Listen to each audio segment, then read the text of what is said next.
questions in this video. W-2s is a fairly simple process in QuickBooks.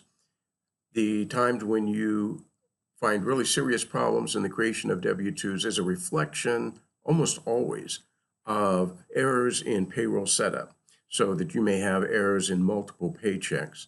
And that's where the corrections need to be made. And of course, that's a topic that we could spend hours on, is too big for one video. But if your payroll set up correctly, if it's been going along pretty smoothly for a while, you really shouldn't have much trouble creating the W-2s. So let's look at that process.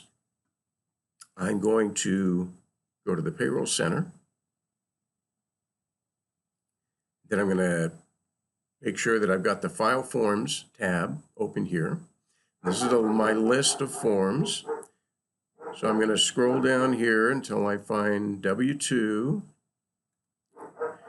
And there is a W-2C, and I do get this question every once in a while. People will wonder if they should be filing that. The answer is no. The only reason you would use a W-2C is if you had completed the filing of your W-2s and then found an error and needed to make a correction. That's what the C stands for, corrected. So we don't want to go there. We're going to take W-2s. We're going to go to Create Form. Yes, we want W-2s for all of our employees. The sample company has 3. And we want to create W-2s for the year 2018. So I'm going to click OK at this point. And these are the... So first of all, QuickBooks wants to know if we want to review if we will want to review our 3 employees, or go straight to print. Well, we're not ready to print yet, so I'm going to click on the Review Edit. And then there are a couple of questions that QuickBooks wants to know about. Let me make this fit the screen just a little better. There we go. This is a page of instructions, and we're going to have a couple of questions on this one. So here's our company information to review, make sure that that's all correct. Then, do we file 941, which is by far the most common, 943 for agricultural employers, and then there are some other lesser common forms as well. Almost everyone's going to be either a 941 or a 943, and even between those two, 941 is the most common. The next question is, what kind of employer are you? Here again, and QuickBooks tells you right here, most common is none of these special types of employers. So other options are for, say, a 501c non-government. So that would be a nonprofit, a church or something like that that's using QuickBooks would make this selection because they are a not-for-profit business. State and local government, you certainly, oh, here we go, state and local government that's not charitable. There'll be a few people that will use that. Small irrigation district, utility district, cemetery district, those kinds of things may use that setting. The third question here is for special situations. So do you have any of these? Statutory employees, not very common. Employees with a retirement plan, yes, that certainly comes up every once in a while. And employees who receive third-party sick pay, not very common, fortunately.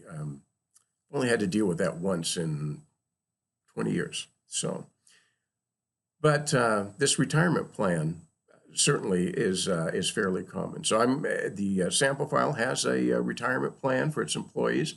So I'm going to leave that selected as yes. Control number, purely optional for internal use only. Haven't seen anybody use that. If I click next, then here's my list of employees with the special situations marked that apply to these. Well, all 3 of my employees are on the pension plan. So this is correct. And then I get to review the information that would go onto each W-2.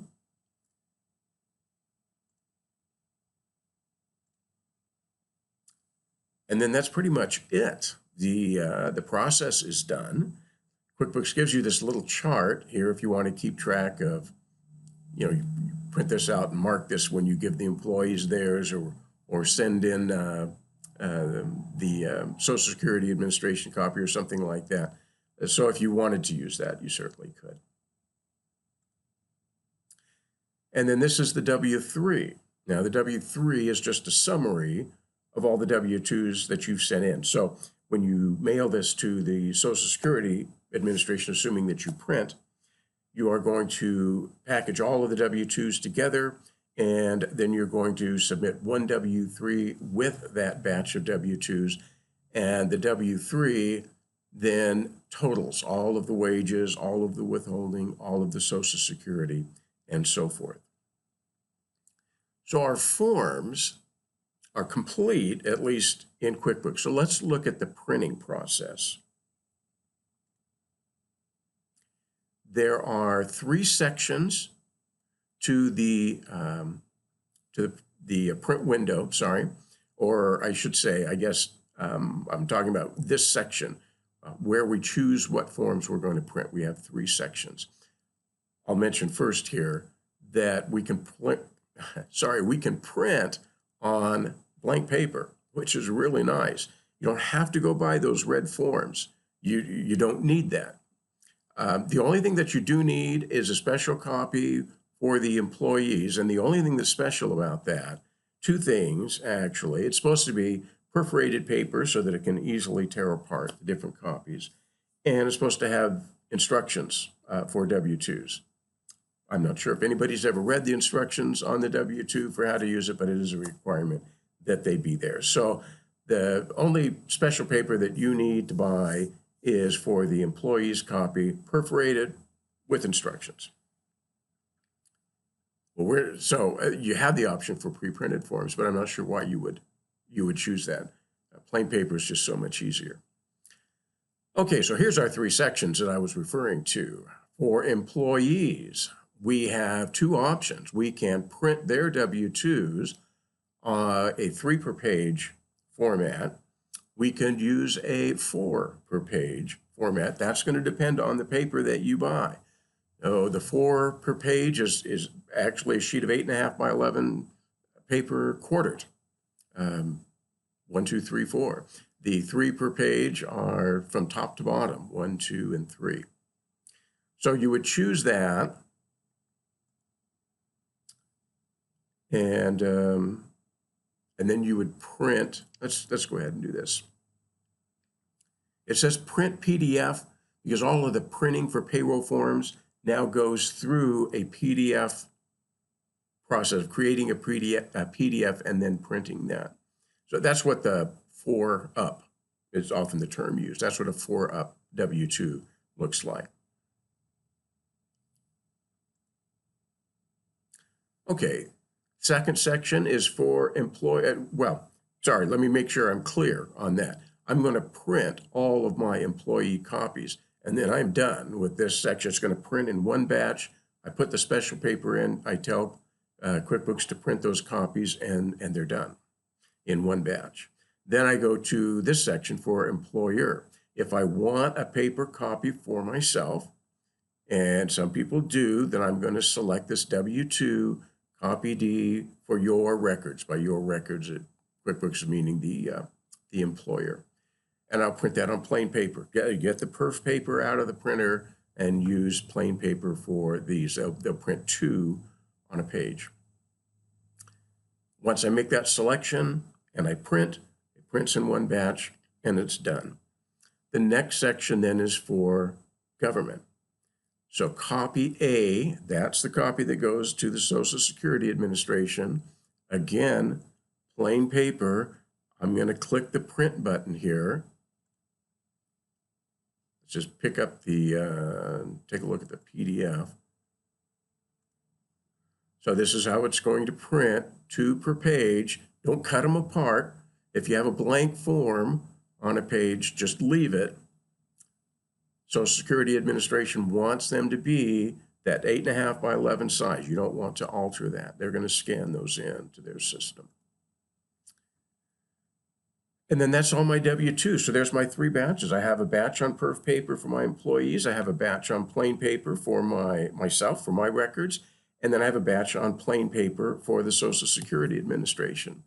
The Next step is to print the W-3, which, as I said before, the W-3 is just a summary of everything that we created, total of all the wages for the year for all employees, Social Security wages, and so forth. It does have our contact information on here.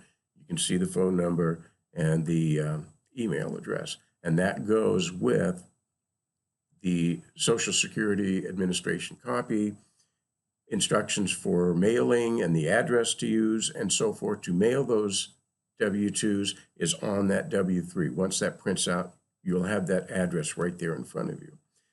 And that's about it. You can save as a PDF. You see that option here in the lower part of the screen. So if you are trying to get rid of paper, as some of us are, you might not print a copy for yourself. You might just print it, you might just save it as a PDF copy. With that, I think unless you have problems in your payroll, I think that's going to get you what you need for W-2s for your employees at the end of the year. Like I say, it's a pretty smooth process. If you do have any questions, you can leave those in the comments below. And thanks for watching.